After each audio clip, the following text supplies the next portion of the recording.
जय हिंद फ्रेंड्स। इस लेक्चर में हम देखेंगे regulation of gene expression.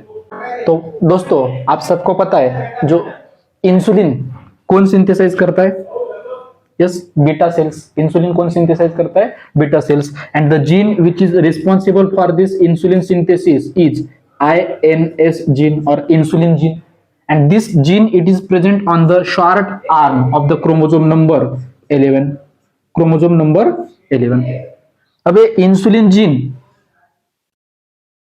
Chromosome number 11 पे प्रेजेंट है और ये किसके लिए रिस्पॉन्सिबल है? इंसुलिन के लिए। और ये इंसुलिन सिंथेसाइज कर रहा है beta sales of the pancreas. अब ये इंसुलिन बीटा सेल्स से सिंथेसाइज क्यों करते हैं? या पैनक्रियाज में ही क्यों सिंथेसाइज होता है? ब्रेन में क्यों नहीं होता है? या हेड हार्ट में इंसुलिन का सिंथेसिस क्यों नहीं होता है? ये समझने के लिए अपने को क्या समझना पड़ेगा? Gene expression. अभी INS जीन तो सभी सेल्स में प्रेजेंट है। It is present in the cells of the brain. This insulin gene it is present in the heart cells और it is present in the liver cells, also cells present in the pancreas and the beta cells and alpha cells also. But insulin is synthesized by only the beta cells. अबे क्यों होता है ये देखेंगे। ये देखने के लिए क्या समझना पड़ेगा अपने को? Gene expression. अब जीन एक्सप्रेशन और उसका रेगुलेशन। तो जीन एक्सप्रेशन का मीनिंग क्या है? अब जीन एक्सप्रेशन मतलब यस, जीन एक्सप्रेस हो रहा है मतलब क्या हो रहा है? जीन से या सेगमेंट ऑफ द DNA से फाइनल प्रोडक्ट फॉर्म हो रहा है। कौन सा फाइनल प्रोडक्ट है? प्रोटीन्स और दी पॉलीपेप्टाइड्स। अभी एक स्टेप में हो रहा है क्या? नहीं, there are number of steps that are involved in the gene expression. तो कौन कौन से स्टेप्स है जिससे जीन से क्या फॉर्म होता है? प्रोटीन्स। तो आप सबको पता है, suppose this is eukaryotic cell and this is the nucleus of the eukaryotic cell. अब यूकैरियोटिक सेल के न्यूक्लियस में क्या प्रेजेंट है? DNA प्रेजेंट है। अब DNA का यस जीन एक्सप्रेशन में क्या क्या होगा? DNA से यस प्रोटीन्स फॉर्म होंगे, लेकिन पहले DNA से क्या फॉर्म होगा? Yes DNA it will undergo the transcription and the transcription होने के बाद फॉर्म क्या हो रहा है? Yes HNRNA, that is heterogeneous nuclear RNA. It is also called as the primary transcript. Then HNRNA, it is immature RNA. This HNRNA it undergo the processing level. There will be the processing on this HNRNA. कौन कौन सी process होती है? Capping होती है, splicing होती है, telling होती है। अब ये जो प्रोसेसिंग है ये हमने ट्रांसक्रिप्शन लेक्चर में देखा है। अगर नहीं देखा होगा उसकी लिंक डिस्क्रिप्शन बॉक्स में दी है। अब HNRNA से mRNA फॉर्म हो रहा है मतलब उस पर क्या हो रही है? प्रोसेसिंग हो रही है या पोस्ट ट्रांसक्रिप्शनल मॉडिफिकेशन हो रहा है या पोस्ट ट्रांसक्रिप्शनल चेंजेस हो रहे हैं। किस में हो रहे हैं? HNRNA में। उसके बाद यस mRNA फॉर्म होने के बाद क्या फॉर्म? यस mRNA क्या करेगा? Yes, it will enter into the cytoplasm from the nucleus. Means next step कौन सी होगी दोस्तों? Transport of mRNA from nucleus into the cytoplasm. And after transportation, this mRNA, yes, it will undergo the translation process to form the proteins or the polypeptides. अब ये जो gene expression हो रहा है कौन कौन से लेवल पे हो रहा है? फिर ट्रांसक्रिप्शन लेवल है, प्रोसेसिंग लेवल है, ट्रांसपोर्ट है, ट्रांसलेशन है। अगर इस जीन का या DNA का ट्रांसक्रिप्शन ही नहीं होता है तो प्रोटीन्स फॉर्म होंगे क्या? नहीं। या mRNA अगर न्यूक्लियस से साइटोप्लाज्म में ही ट्रांसपोर्ट नहीं होता है तो यस जीन एक्सप्रेस होगा क्या? नहीं होगा। मींस जीन एक्सप्रेशन का यस रेगुलेट किया जा सकता है कौन कौन से लेवल पे? यस ट्रांसक्रिप्शन लेवल पे, प्रोसेसिंग लेवल पे, yes, then transport of mRNA from nucleus into the cytoplasm and then the yes translation. अगर ट्रांसलेशन ही नहीं होगा तो mRNA से प्रोटीन्स फॉर्म नहीं होंगे, मतलब DNA से प्रोटीन्स फॉर्म नहीं होंगे। अगर mRNA एंट्री नहीं करेगा न्यूक्लियस से साइटोप्लाज्म में तो DNA से mRNA तो फॉर्म होगा, लेकिन mRNA से प्रोटीन्स फॉर्म होंगे क्या? नहीं होंगे। Means this regulation of the gene expression it can takes place at the 4 levels. कौन कौन सी लेवल्स है? First will be the transcriptional level, second will be the processing level. कौन कौन सी processing? Capping, splicing and tailing. Then transport of mRNA from nucleus into the cytoplasm and the last step कौन सी है? Translational level. सो अगर transcription ही नहीं होता है तो DNA से प्रोटीन्स फॉर्म नहीं होंगे। Means the gene expression can be regulated. अब एक ये जो लेवल्स है ये किस में लेवल्स है, प्रोकैरियोटिक सेल में है कि यूकैरियोटिक सेल में लेवल्स है? आपको पता है न्यूक्लियस दिखाया है, मतलब कौन सी सेल होंगी, ऑब्वियसली यूकैरियोटिक। और अगर प्रोकैरियोटिक सेल रहती तो डीएनए से यस सीधा क्या फॉर्म होगा, एमआरएनए फॉर्म होगा।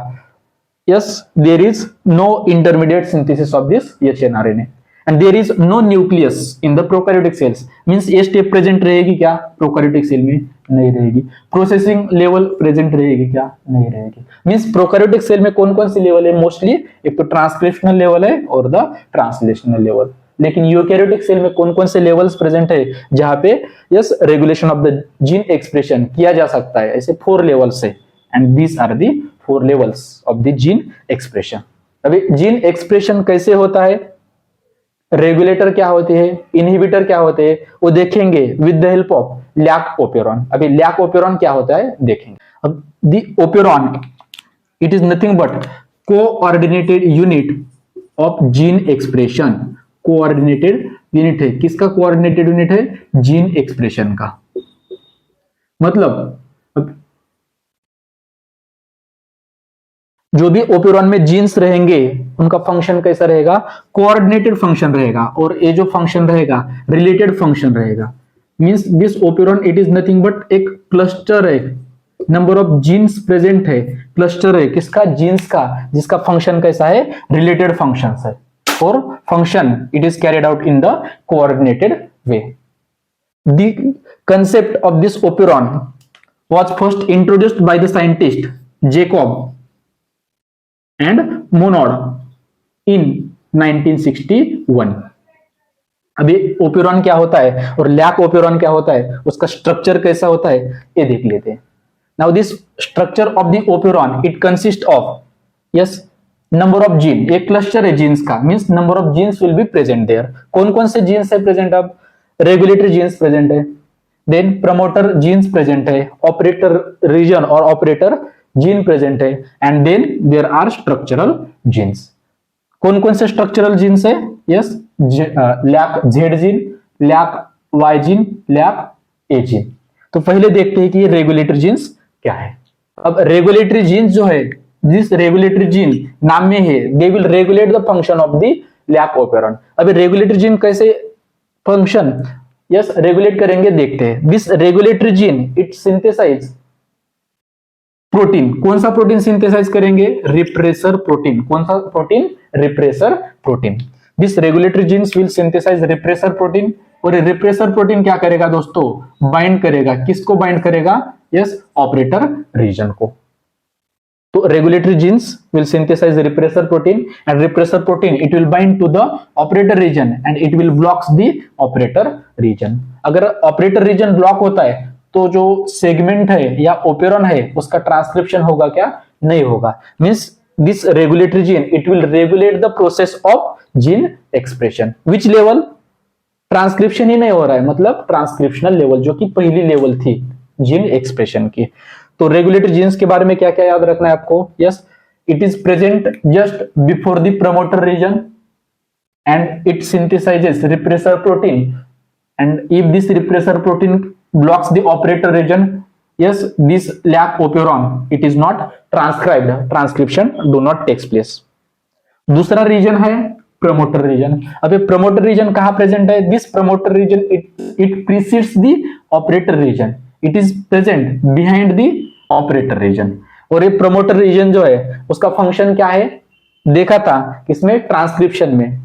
अगर वीडियो नहीं देखा होगा तो डिस्क्रिप्शन बॉक्स में उसकी लिंक दी है उस वीडियो की, वो देख लीजिए। अब प्रमोटर रीजन क्या करता है, उसका फंक्शन क्या है? It provides the binding site for the enzyme. Which enzyme? During transcription initiation process में देखा था RNA polymerase enzyme. This promoter region provides the binding site for the RNA polymerase enzyme. और आरएनए पॉलीमरेज एंजाइम एक सब unit को bind करता है, वो कौन सा सब यूनिट है? यस, कमेंट में बताइए। Promoter region provides binding site for RNA polymerase enzyme. और अगर RNA polymerase enzyme promoter region को बाइंड करता है और अगर ऑपरेटर रीजन ब्लॉक नहीं है तो क्या हो जाएगा? यस, ट्रांसक्रिप्शन हो जाएगा। उसके बाद देखते हैं ऑपरेटर रीजन। अब ये जो ऑपरेटर रीजन है, it precedes this structural genes, this Z Y और ए, ये क्या है? जीन्स है। कौन से जीन्स है? ये स्ट्रक्चरल जीन्स है। ये जो ऑपरेटर जीन है या रीजन है, it precedes this structural jeans. If this operator reason is blocked, अगर ये ऑपरेटर रीजन अगर ब्लॉक हो जाता है किससे? रिप्रेसर प्रोटीन से, तो ट्रांसक्रिप्शन होगा क्या? नहीं होगा। मींस ये ओपेरॉन यस ऑन मोड में रहेगा कि ऑफ मोड में रहेगा, वो कौन डिसाइड कर रहा है? ऑपरेटर रीजन डिसाइड कर रहा है। और कैसे डिसाइड कर रहा है? अगर रिप्रेसर प्रोटीन इसको ब्लॉक करेंगे तो yes this operon will be in of mode, and if repressor protein do not bind to this operator region, if this operator region is active, then RNA polymerase will bind to the promoter region and the transcription will be takes place, and these structural genes they will get transcribed and the enzymes will be formed. Then we will see the structural genes. Now the structural genes, कौन कौन से structural genes? Yes, in case of the lac operon, this lac operon it is present in the E. coli bacteria, and the structural genes in this lac operon these are yes lac Z gene, then lac Y gene, and then lac A gene, and these genes are responsible for synthesis of this lac Z gene is responsible for synthesis of beta galactosidase,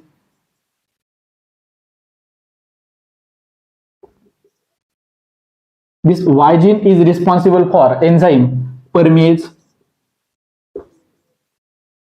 and this lac A gene is responsible for synthesis of the enzyme transacetylase.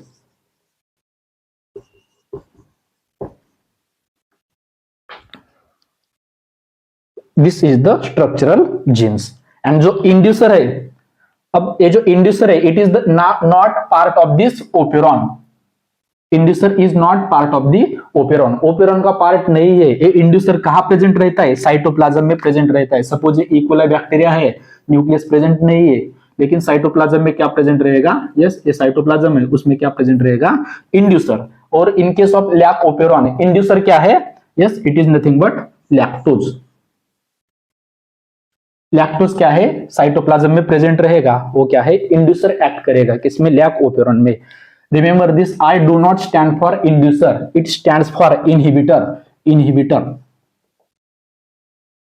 Inhibitor, ये inhibit कर रहा है, किसको inhibit कर रहा है? Operator region को। अगर ऑपरेटर रीजन को ब्लॉक हो जाता है तो yes there is inhibition of translation process. Means I do not stands for inducer, it stands for inhibitor. Inducer क्या है लैक ओपेरॉन में? लैक्टोज। इंड्यूसर कौन सा है इसमें? लैक्टोज है। और अगर लैक्टोज का फंक्शन क्या रहेगा दोस्तों? This lactose it has high affinity for the repressor protein. ये जो रिप्रेसर प्रोटीन्स है, रिप्रेसर प्रोटीन को हाई एफिनिटी रहेगी किसके बारे में? लैक्टोज के बारे में। सो दैट लैक्टोज क्या करेगा? रिप्रेसर को क्या करेगा? यस, बाइंड हो जाएगा और रिप्रेसर ऑपरेटर रीजन को ब्लॉक नहीं करेगा। मतलब अगर रिप्रेसर ऑपरेटर रीजन को ब्लॉक नहीं करता है तो क्या हो जाएगा? इसका ट्रांसक्रिप्शन हो जाएगा। मींस अगर लैक्टोज प्रेजेंट है तो ट्रांसक्रिप्शन भी क्या रहेगा? प्रेजेंट रहेगा, और रिप्रेसर प्रोटीन क्या रहेगा? ब्लॉक रहेगा। सो ये फंक्शन है किसका? इंड्यूसर का, दैट इज लैक्टोज का। This is the structure of the lac operon. We will see how this lac operon is transcribed and when this lac operon is functional and when it is non functional. So दोस्तों, lac operon का structure देखने के बाद we will see the working of this lac operon. ये lac operon work कैसा करता है वो देख लेंगे। सपोज मेरे पास E. coli बैक्टीरियाज है, सपोज मेरे पास एक डिश है और उस डिश में सपोज डिश है और in this dish I have number of E. coli bacteria. Suppose ये क्या है? E. coli बैक्टीरियाज है मेरे पास। And for the nourishment of this E. coli yes मैंने क्या किया? इसमें लैक्टोज ऐड कर दिया। लैक्टोज क्या है? इनमें मैंने ऐड कर दिया। डिश में नंबर ऑफ E. coli है और उसमें क्या किया? मैंने लैक्टोज ऐड किया। अब E. coli क्या करेंगे दोस्तों? लैक्टोज को क्या करेंगे? यस, सेल के अंदर ले लेंगे और लैक्टोज का क्या करेंगे? ब्रेक डाउन कर लेंगे। अब lactose yes for the entry of the lactose into the cell, उसके लिए एंजाइम की जरूरत है। And break down of this lactose into the one molecule of glucose and one molecule of galactose, उसके लिए भी क्या है? जरूरत है किसकी? एंजाइम की। तो ये जो एंजाइम्स है, ये एंजाइम्स किसमें सिंथेसाइज होंगे? यस, या ओपेरॉन में सिंथेसिस होंगे। सो देखते हैं कैसे सिंथेसिस होते हैं। आप सबको पता है, यस, ये जो आइजिन है, this I gene it synthesises repressor protein, and this repressor protein it will bind to the operator region and it prevents the transcription, it prevents the synthesis of beta galactosidase enzyme, permease enzyme and transacetylase enzyme। लेकिन अगर lactose present है दोस्तों, अभी देखा था, अगर lactose present है तो in the presence of lactose, in the presence of lactose, yes, lactose क्या करेगा? यस, ये जो रिप्रेसर प्रोटीन है इसको ही क्या करेगा? इनहिबिट कर देगा। इनहिबिट कर देगा मतलब क्या है कि repressor has high affinity for the lactose, so it will get bind to the lactose. Because of binding with this lactose, this repressor में क्या हो जाएंगे? There will be some conformational changes, so it is unable to block this operator region. और if it is unable to block this operator region तो क्या हो जाएगा दोस्तों? आरएनए पॉलीमरेज एंजाइम है, आरएनए पॉलीमरेज एंजाइम क्या करेगा? यस, बाइंड करेगा किसको? प्रमोटर रीजन को, and yes, then it will move along this segment of this DNA and it will transcribe this, yes, genes. Which genes? Lac Z gene, lac Y gene and lac A gene. अब lac Z gene क्या करेगा? Yes, lac Z gene से कौन सा enzyme synthesis होगा? Beta galactosidase. Lac Y से permease and lac ए से trans acetylase. अब इनका फंक्शन क्या क्या है? अब ये जो परमेज एंजाइम है दोस्तों, इसका फंक्शन है, ये परमिशन देगा, किसको परमिशन देगा? लैक्टोज को। कौन सी permission? Yes, to enter into the cell. अभी देखा था, ये जो डिश है, डिश में नंबर ऑफ क्या है? यस, इकोलाई बैक्टीरिया है और डिश में लैक्टोज प्रेजेंट है। अब लैक्टोज की एंट्री होनी चाहिए किसमें? Inside this E coli cell. So this permease enzyme it permit the entry of lactose into the cell। दूसरा एंजाइम है बीटा गैलेक्टोसाइडेज। अब लैक्टोज का यूटिलाइजेशन करना है तो बीटा गैलेक्टोसाइडेज क्या करेगा? लैक्टोज का, यस, ब्रेक डाउन करेगा। किसमें करेगा? Lactose will get converted into, yes, one molecule of glucose and one molecule of galactose. Third enzyme है, यस, ट्रांस एसिटाइलेज, जो कौन सिंथेसिस कर रहा है? कौन सा जीन? Lack A gene. अब इसका फंक्शन क्या है ट्रांस एसिटाइलेज का? Yes, it will transfer the acetyl group. Acetyl group का क्या करेगा? ट्रांसफर करेगा। कहां से करेगा? From the acetyl coenzyme A to the galactoside. Acetyl coenzyme A to galactoside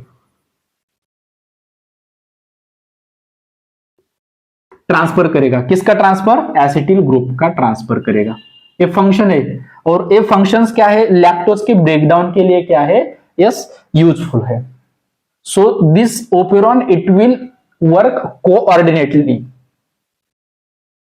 and the functions of this beta galactosidase permease, these are related functions for the breakdown of the lactose। Means ये जो unit है उसको ही क्या बोलोगे आप? Operon बोलोगे। सो अगर lactose present है, अगर लैक्टोज प्रेजेंट है तो लैक्टोज के प्रेजेंस में यस, रिप्रेसर ब्लॉक होगा, operator site will be active, yes, and the transcription will takes place. Means operon का मोड कौन सा रहेगा? ऑन मोड रहेगा। Yes, it will be on mode. Means अगर लैक्टोज प्रेजेंट है तो ट्रांसक्रिप्शन होगा ऑन मोड, और अगर लैक्टोज एब्सेंट है दोस्तों, अगर लैक्टोज ही प्रेजेंट नहीं है, तो अगर लैक्टोज प्रेजेंट नहीं है तो रिप्रेसर ब्लॉक होगा क्या? नहीं। अगर रिप्रेसर की, यस, इनएक्टिव नहीं होगा तो वो क्या करेगा? ऑपरेटर रीजन को क्या करेगा? ब्लॉक करेगा। और अगर ऑपरेटर रीजन ब्लॉक होगी तो ट्रांसक्रिप्शन होगा क्या? नहीं होगा। और अगर ट्रांसक्रिप्शन नहीं होता है तो ओपेरॉन का मोड कौन सा रहेगा? ऑन मोड रहेगा कि ऑफ रहेगा? Of mode. मींस अगर रिप्रेसर है तो लैक ओपेरॉन का मोड कौन सा रहेगा दोस्तों? Of mode. और अगर रिप्रेसर प्रेजेंट नहीं है, लैक्टोज प्रेजेंट है, तो मोड कौन सा रहेगा? ऑन। मींस लैक्टोज है तो ट्रांसक्रिप्शन, लैक्टोज नहीं है तो yes, inhibition. So the yes, this lactose it acts as a positive control or the positive regulator, and this repressor it is the negative feedback mechanism. अगर repressor है तो negative feedback mechanism, lactose है तो positive feedback mechanism. Means lactose क्या कर रहा है? Induce कर रहा है। क्या इंड्यूस कर रहा है? Yes, functioning of this operon, that's why lactose को क्या कहोगे आप, इंड्यूसर कहोगे, क्या कहोगे, inducer. This I do not stand for inducer, it stands for inhibitor, जो कि रिप्रेसर क्या कर रहा है, इनहिबिट कर रहा है किसको, यस लैक ओपेरॉन को। So I stands for inhibitor not for the inducer. Inducer कौन है इसमें, लैक्टोज। ऐसे ही ओपेरॉन में क्या होते हैं दोस्तों, yes particular specific regulatory genes present रहते हैं और पर्टिकुलर क्या रहते हैं, यस इंड्यूसर प्रेजेंट रहते हैं। सो ओपेरॉन टू ओपेरॉन, ये जो इनहिबिटर है या रेगुलेटरी जीन्स है या इंड्यूसर है, ये क्या करेंगे, वेरी करेंगे। सो this is the mechanism how the yes lac operon works and how the expression of the gene is regulated. Now कौन से लेवल पे regulation of the gene, gene क्या हुआ है, कंट्रोल हो गया है, यस ट्रांसक्रिप्शनल लेवल पे। क्यों ट्रांसक्रिप्शनल लेवल पे, अगर ऑपरेटर रीजन एक्टिव रहती है तो क्या हो जाएगा, जेड जीन, वाई जीन, ए जीन से पहला एमआरएनए फॉर्म होगा और एमआरएनए के बाद कौन से जीन प्रेजेंट फॉर्म होंगे, yes beta galactosidase, permease and the transacetylase. आप बोलोगे कि ये जो जीन्स है, जीन से पहले डायरेक्टली एंजाइम्स फॉर्म होंगे क्या, नहीं, ऑब्वियसली ट्रांसक्रिप्शन होगा, ट्रांसक्रिप्शन के बाद क्या हो जाएगा, यस एमआरएनए फॉर्म होगा। और एमआरएनए कैसा फॉर्म होगा दोस्तों, यस सिंगल एमआरएनए फॉर्म होगा। एमआरएनए कैसा फॉर्म होगा, सिंगल एमआरएनए फॉर्म होगा। दिस इज एमसीक्यू दोस्तों। और सिंगल एमआरएनए से यस डिफरेंट क्या हो जाएगा, यस एंजाइम्स फॉर्म होंगे, डिफरेंट पॉलीपेप्टाइड चेन्स फॉर्म होंगे। So this is also an MCQ. So कौन से एंजाइम फॉर्म होंगे और कब होंगे, लैक्टोज है तभी एंजाइम फॉर्म होंगे, अगर लैक्टोज नहीं है तो एंजाइम्स फॉर्म होंगे क्या, नहीं होंगे। तो कैसे कंट्रोल होता है, this is the mechanism of the lac operon. तो ये होता है regulation of the gene expression. Thank you so much.